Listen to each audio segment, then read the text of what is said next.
Warm up with jumping lunges and toe taps. Think heel to toe and land soft. Focus on keeping the shoulders down and the core tight. Alternate your feet, tapping each foot on top of the ball. Keep the weight over the hips and use your arms throughout the exercise.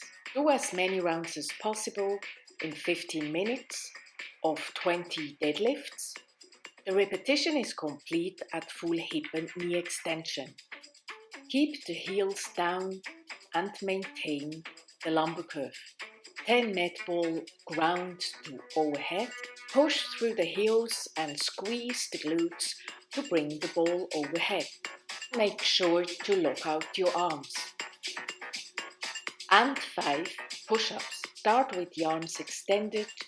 Lower chest and thighs to the ground, keeping the core engaged at all times.